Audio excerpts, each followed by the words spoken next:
How is this? എന്താ ഇത് ഇഷ്ടമായില്ലേ? അതോ ഇഷ്ടമാവാത്തത് പപ്പയാണോ?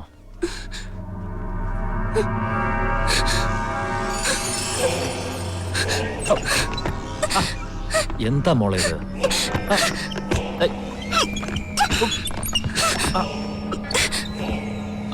മോൾ എന്തിനാ പപ്പയെ പേടിക്കുന്നത്?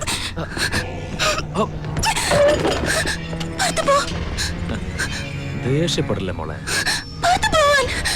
പപ്പയുടെ നല്ല കുട്ടിയല്ലേ, ബഹളം വെക്കില്ലേ?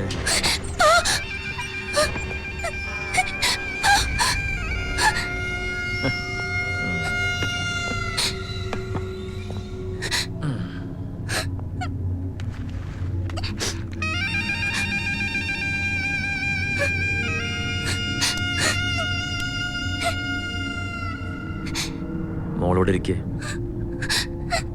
പപ്പ ഒന്നും ചെയ്യില്ല. വന്നിരിക്കാൻ. Come sit.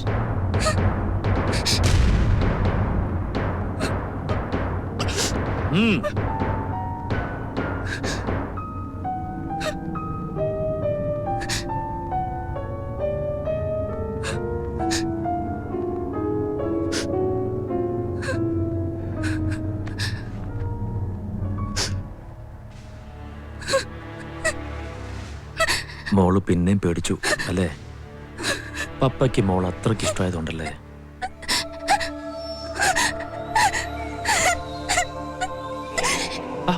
കരയല്ലേ? എന്തിനാ മോള് കരയുന്നേ? പപ്പ ഒന്നും പറഞ്ഞില്ലല്ലോ. Come on come on.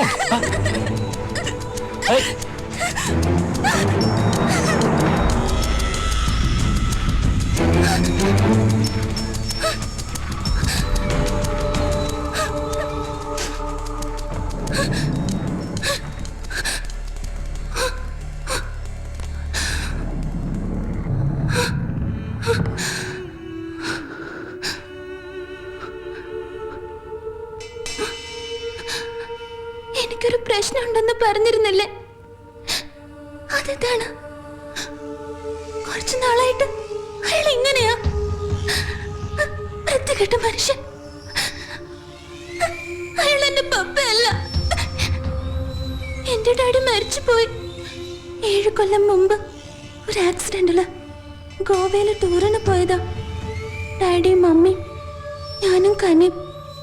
കൂടെ അയാളുടെ വൈഫും കുട്ടിയും ഉണ്ടായിരുന്നു. അയാളുടെ ഡാഡിയുടെ കസിനാ. തിരിച്ചു വരുമ്പോഴായിരുന്നു ആക്സിഡന്റ്. ഡാഡിയും അയാളുടെ വൈഫും കുട്ടിയും മരിച്ചു. മമ്മിക്കും അയാൾക്കും കുറെ പരുക്കുണ്ടായിരുന്നു. എനിക്കും കനിക്കും ചെറിയ പോറല് മാത്രം. ആ ഷോക്കിൽ നിന്ന്, ലോൺലിനെസ്സിൽ നിന്നും രക്ഷപ്പെടാനാ മമ്മി ഷോപ്പ് തുടങ്ങിയത്. അയാളും മെന്റലി തകർന്ന് ഡ്രങ്കഡായി. അപ്പോ റിലേറ്റീവ്സ് എല്ലാരും മമ്മിയെ നിർബന്ധിച്ചു. ഡാഡിയുടെ കസിൻ അല്ലേ, ഫ്രണ്ട് അല്ലേ, അയാളെ മാരി ചെയ്യാൻ. അന്നൊക്കെ എനിക്ക് വലിയ ഇഷ്ടമായിരുന്നു അയാളെ. പക്ഷേ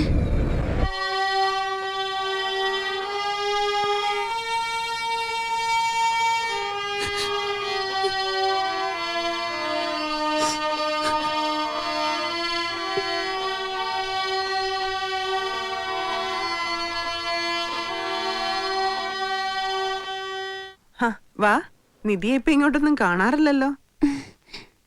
ഇരിക്ക്. ഇല്ല, ഞാൻ അവിടെ ഇരുന്ന് ബോറടിച്ചപ്പോ. നന്നായി പ്ലേ ചെയ്തോണ്ടിരുന്ന ഇയാള് വെറുതെ നിർത്തി അല്ലേ? അത് പിന്നെ മടി. അതിലും മടിയാ ഇപ്പൊ അനിയത്തി കുട്ടിക്ക് അല്ലേ കനി?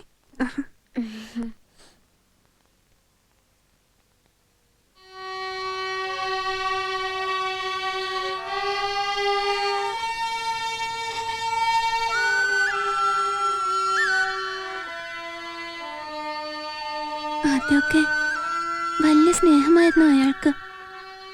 എനിക്കും എന്റെ ഡാഡിയെ തിരിച്ചു കിട്ടിയ പോലായിരുന്നു.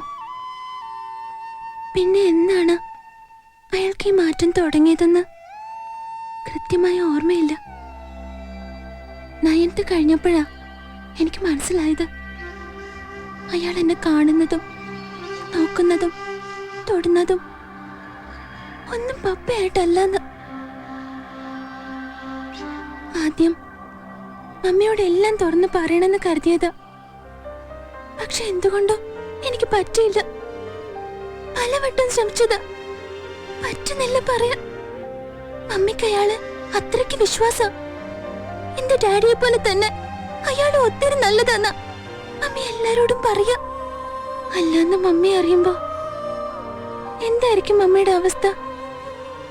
അത് ഓർക്കുമ്പോ എനിക്ക് പേടിയാ. ചിലപ്പോ മമ്മി ആകെ തകർന്നു പോയെന്ന് വരും. മമ്മിയുടെ ലൈഫ് തന്നെ പോവും. ഇല്ല, എനിക്ക് പറയാൻ കഴിയില്ല മമ്മിയോട്.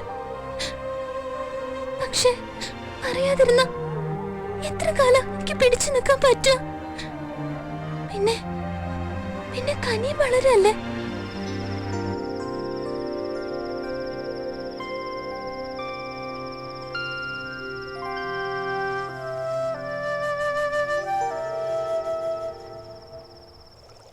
ഒന്ന് വേഗം മമ്മി, എനിക്ക് വിശക്കണു. ദേ റെഡിയായി, മോളിരുന്നോ? മമ്മി ഷോപ്പ് അടിച്ചു വന്നിട്ട് ഭക്ഷണം ഉണ്ടാക്കുന്ന ഈ ഏർപ്പാട് നിർത്തണം. മനുഷ്യൻ ഇവിടെ വിശന്ന് ചാവും. രണ്ടുപേർക്കും ഉണ്ടാക്കി കഴിക്കായിരുന്നല്ലോ. സാധനങ്ങളൊക്കെ ഇവിടെ ഉണ്ട്. അതെങ്ങനെയാ? ഒരു മടിച്ചല്ലേ കൂടിയുള്ളത്.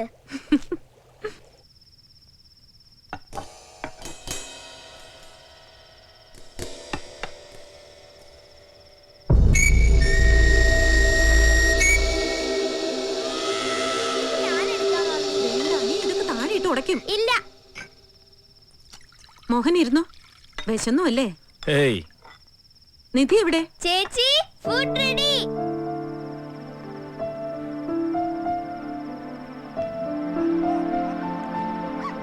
ആ ഒരു ഹാപ്പി ന്യൂസ് ഉണ്ട്. താനൊന്ന് ഫ്രീ ആയിട്ട് പറയാന്ന് കരുതി. എനിക്ക് ഇവിടുത്തെ റീജിയണൽ ഓഫീസിലേക്ക് ട്രാൻസ്ഫർ ആകും ഉടനെ. ആണോ? Thank God. ഇനി ആഴ്ചയിൽ 100-300 കിലോമീറ്റർ ട്രാവൽ ഒഴിവായി കിട്ടുമല്ലോ. എന്നും വീട്ടിലുണ്ടാവും ചെയ്യും. ഈവനിങ് 6 to 8 ഇവിടെ കുട്ടികൾ തനിച്ചാവുന്നതിന്റെ ടെൻഷൻ അതും മാറിക്കിട്ടും. മോളെ വന്ന് കഴിക്ക്.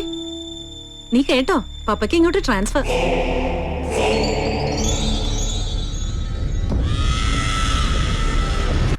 ഇതാ പറയണത്, വിവരമുള്ളവർ പറയുമ്പോ അനുസരിക്കണം. വല്ല കാര്യം ഉണ്ടായിരുന്നു അവിടെ പോയി നിൽക്കാൻ. ഇപ്പൊ ചമ്മീപ്പ സമാനമല്ലോ. പോട്ടെ പോട്ടെ, ഇനിയൊന്നും പറഞ്ഞിട്ട് കാര്യമില്ല മോനെ.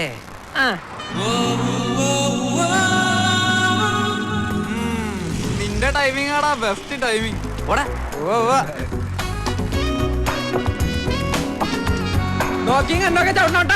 നാട്ടുകാരെ കിട്ടും. ഓടാ വെള്ളപ്പന്നി. അവന്മാര് ചുമ്മാ എന്താ മൂഡ് ഓഫ് ആയിരിക്കുന്നേ? Nothing.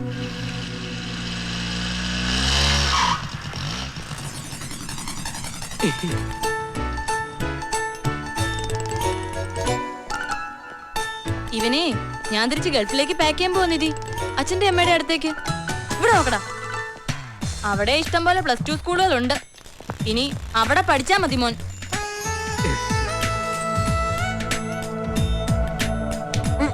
എനിക്ക് കൂട്ടിനെന്നും പറഞ്ഞ അച്ഛന്റെ അമ്മയുടെ അടുത്തുനിന്ന് ഇങ്ങോട്ട് വന്നത്. ഇപ്പോ ഒരു നേരം വീട്ടിൽ കാണൂല. പോരാത്തതിന് ഈ കുട്ടി റൊമാൻസും. എന്നെ ഭരിക്കാൻ പറ്റുന്നത് ഞാൻ പറഞ്ഞിട്ടുള്ളതാ. എനിക്കത് ഇഷ്ടമല്ല. എന്താടാ ഭരിച്ചാല്? നിന്നെക്കാളും 5 വയസ്സിന് മൂത്തതാ ഞാൻ. എപ്പോഴും അതിങ്ങനെ പറയണം. ഒന്നുമില്ലേലും എന്റെ ഗേൾ ഫ്രണ്ടിന്റെ മുമ്പിൽ വെച്ച് എന്നെ ഇങ്ങനെ അവമാനിക്കാന്ന് വെച്ചാ പോടാ അവിടുന്ന്. നിങ്ങളിരുന്ന് വഴക്കൂട, ഞാൻ പോവാ. പിന്നെ ചേച്ചി കരുതുന്ന പോലെ ഞങ്ങൾ തമ്മിൽ റൊമാൻസ് ഒന്നും ഇല്ല കേട്ടോ. We are just friends.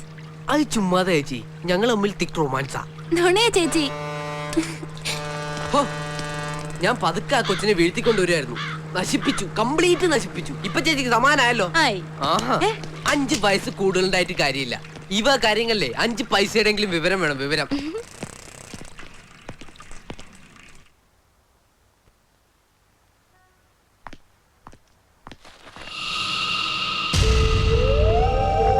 മോളെത്തിയോ?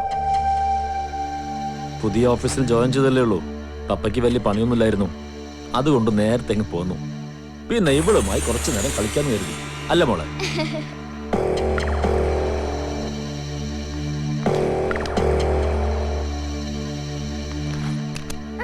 ഇതുവരെ യൂണിഫോം മാറ്റില്ലേ നീ? വന്നേ.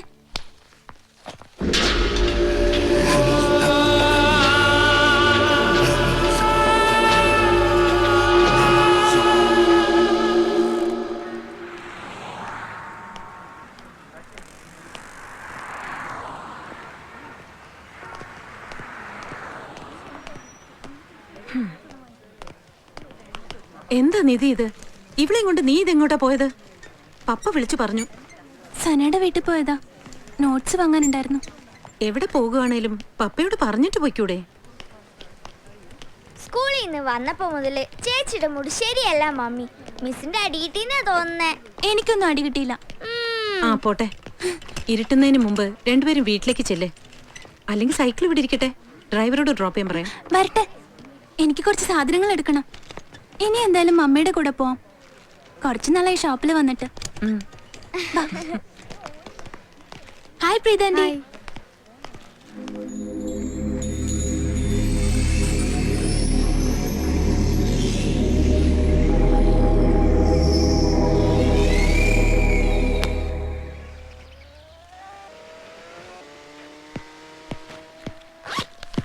എടാ ചെറുക്ക, ഞാനിന്നൊരു പ്രോഗ്രാം കവർ ചെയ്യാൻ പോവാ. അതിന് ഞാൻ എന്തോണം തല കുത്തിക്കണോ? അതൊക്കെ നിന്റെ ഇഷ്ടം. പക്ഷെ ഇന്ന് കവർ ചെയ്യാൻ പോകുന്ന പ്രോഗ്രാമിന് ഒരു സ്പെഷ്യാലിറ്റി ഉണ്ട്. വേണമെങ്കിൽ നിന്നെ കൊണ്ടുപോ. ഞാനില്ലേ, ആ ഉണക്ക പ്രോഗ്രാം ടി വിയിൽ പറഞ്ഞ ദിവസം പറഞ്ഞാ മതി. അന്ന് എന്റെ ഫ്രണ്ട്സിനെയൊക്കെ വിളിച്ചൊന്ന് പറയാനാ, അബദ്ധത്തിനൊന്നും ടി വി ഓൺ ചെയ്ത് കളയല്ലേ എന്ന്. ഓക്കെ, എന്റെ ഉണക്ക പ്രോഗ്രാമിന് എന്തായാലും ഒരാൾ കാണും. അതാര്? ഞാൻ അയാൾക്ക് ഐസ്ക്രീം വാങ്ങി കൊടുത്തിട്ടുണ്ട് ഒരു ദിവസം. ഒരു മരമണ്ടൂസും ഉണ്ടായിരുന്നു കൂടെ. ചേച്ചി പോയിട്ട് വരട്ടെ ചക്കരക്കുട്ട. വരുമ്പോ ചിലപ്പോ സന്ധ്യയാവും. നിന്നെ എങ്ങോട്ടാ പോകുന്നേ? ഒരു സ്കൂളില് അവരുടെ ജൂബിലിയാ. അച്ഛമ്മേ, ഞാൻ പോവാട്ടോ. ഈ ചെറുക്കനെ ഇന്ന് പുറത്തേക്ക് വിടണ്ട, അവർ റെസ്റ്റ് എടുക്കട്ടെ. ആ വാതിലൊക്കെ അടിച്ച് കുറ്റിയിട്ടേക്ക്. എന്താ ഇനി കാര്യം? ഒന്നുമില്ല അച്ഛമ്മേ, ഈ ചെറുക്കന്റെ ഓരോ വട്ട്. ഏത് സ്കൂളിലെ ചേച്ചി? സത്യം പറ. എന്റെ അനിയച്ചാരുടെ ഒരു ഗേൾ ഫ്രണ്ട് പഠിക്കുന്നുണ്ട് ആ സ്കൂളില്, അത്രേ അറിയൂ. അയ്യോ, ഞാനുണ്ട്. ഏയ്, ഇത് ഉണക്ക പ്രോഗ്രാമാ, മോൻ വരണ്ട. എന്തുണക്കായാലും വേണ്ടൂല, ഞാനുണ്ട്. എന്റെ പൊന്നേച്ചിയല്ലേ, ഒരു 2 minutes ഈ ഡ്രസ്സൊക്കെ മാറി ഞാൻ ദേ എത്തി. ഓ, എന്തൊരു സ്നേഹം പൊന്നേച്ചി. ആദ്യം എന്തായിരുന്നു ജാട? അത് കാര്യം അറിയണ്ടല്ലേ ചേച്ചി. സോറി. ഇങ്ങനെ സോറി പറഞ്ഞാ പോരാ, കാല് പിടിച്ച് സോറി പറയടാ. അത് വേണോ? വേണം, പിടിയടാ. Sorry sorry sorry. ശരി, കേറ്. അയ്യോ, ഡ്രസ്. നമ്മുടെ ഈ കോളനിക്കും അസോസിയേഷനും ഒരു സ്ഥിരം ന്യൂസൻസ് ആയി തീർന്നിരിക്കുകയാണ് mister Manuel. Do you know that? നിങ്ങൾക്കെതിരെ അസോസിയേഷന് കിട്ടുന്ന 17ാമത്തെ പരാതിയാണിത്. ഇത്തവണയും വിഷയം സ്ത്രീകളോട് അപമര്യാദയായി പെരുമാറിയെന്നത് തന്നെ. മിസ്റ്റർ മാനുവൽ G9 മിസ്സസ് അന്ന കുര്യന്റെ ഫ്ലാറ്റിൽ ചെന്ന് കയറി അവരോട് തോന്നിയാസം പറഞ്ഞു എന്നാ പരാതി. ഞാൻ അവരോട് പറഞ്ഞു തോന്നിവാസല്ല. മിസ്റ്റർ മാനുവൽ ഇടയ്ക്ക് കയറരുത്, ഇരിക്കണം. എനിക്ക് പറയാനുള്ളോട് നിങ്ങൾ കേൾക്കണം, അതാണല്ലോ അതിന്റെ മര്യാദ. ഓക്കെ, മാനുവലിന് പറയാനുള്ളത് പറയൂ. മിസ്സിസ് അന്ന കുര്യന്റെ ഭർത്താവിനെ സൗത്ത് ആഫ്രിക്കയിൽ നിന്ന് കാണാതായിട്ട് വർഷം 7 ആയെന്നുള്ള വിവരം നമുക്കെല്ലാവർക്കും അറിയാവുന്നതാണ്. അതുകൊണ്ട് അങ്ങേർക്ക് വേണ്ടിയിട്ടുള്ള കാത്തിരിപ്പ് അവസാനിപ്പിച്ച് ഇനിയെങ്കിലും ഒരു 2ാം കെട്ടിന് തയ്യാറായാൽ നല്ല മണി പോലെയുള്ള ചെറുപ്പക്കാർ അവരുടെ ഫ്ലാറ്റിന് മുമ്പിൽ ക്യൂ നിൽക്കും എന്ന് ഞാൻ പറഞ്ഞത് നേരാ. അത് വേറൊന്നും വിചാരിച്ചിട്ടല്ല, ഭർത്താവില്ലാത്ത അവർക്ക് ഒരു ആശ്വാസം ആയിക്കോട്ടെ എന്ന് കരുതി. ഇങ്ങനെയാണോ ആശ്വസിപ്പിക്കുക? അത് ഓരോരുത്തരും രീതി. ആ രീതി ഇനി ഇവിടെ വേണ്ടെന്ന അസോസിയേഷന്റെ തീരുമാനം. അങ്ങനെ ഏകപക്ഷീയമായി തീരുമാനം എടുത്താൽ എങ്ങനെയാ? എന്റെ അഭിപ്രായ സ്വാതന്ത്ര്യത്തിലും സഞ്ചാര സ്വാതന്ത്ര്യത്തിലും അസോസിയേഷൻ ഒന്നും ഇടപെടണ്ട. ഇതാണോ സഞ്ചാര സ്വാതന്ത്ര്യം? പെണ്ണുങ്ങൾ മാത്രമുള്ള ഫ്ലാറ്റിൽ കയറി ഇറങ്ങുക, അവരുടെ അടുക്കളയിലും ബെഡ്റൂമിൽ വരെ കയറി ചെല്ലുന്നതും. ബെഡ്റൂമിൽ കയറിയിട്ടില്ല, അനാവശ്യം പറയരുത്. കിച്ചണിൽ കയറാറുണ്ട്, അത് കുക്കിങ്ങിനോടുള്ള എന്റെ താല്പര്യം കൊണ്ടാ. ഇനി ഇയാൾ ഇവിടെ താമസിച്ചാ ഞങ്ങൾക്കൊക്കെ ബുദ്ധിമുട്ടാവും. അതുകൊണ്ട് പ്രസിഡന്റ് ഒരു തീരുമാനം പറയണം. അതെന്നാണോ ഇത്? സുപ്രീം കോടതിയാണോ അന്തിമ തീരുമാനം എടുക്കാൻ? ആണെന്ന് വെച്ചോ, ഇവിടെ ചില റൂൾസും റെഗുലേഷൻസും ഉണ്ട്, അത് പാലിച്ചേ പറ്റൂ. എനിക്ക് പറ്റുന്നതാണെങ്കിൽ പാലിക്കും. മിസ്റ്റർ മാനുവൽ, മേലിൽ നിങ്ങൾ മറ്റാരുടെയും ഫ്ലാറ്റിൽ ചെല്ലരുത്. ഇവിടെ താമസിക്കുന്ന സ്ത്രീകളോട് സംസാരിക്കാനും പാടില്ല. അങ്ങനെയാണെങ്കിൽ നിങ്ങൾക്ക് ഒരവസരം കൂടി തരാം, ഇല്ലെങ്കിൽ താങ്കളെ ഞങ്ങൾക്ക് ഒഴിവാക്കേണ്ടി വരും. തീരുമാനമാണോ? അതെ, തീരുമാനമാണ്. ഒരു മിനിറ്റ്. അതെ, ഇവിടെ 2 നായക്കുട്ടികളുണ്ട്, അവറ്റുകളുമായിട്ടും ഉണ്ടാവോ? മനുഷ്യനല്ലേ, സംസാരിക്കാതിരിക്കാൻ പറ്റില്ലല്ലോ. നായെങ്കിൽ നായ, ഞാൻ ഹാപ്പിയാ.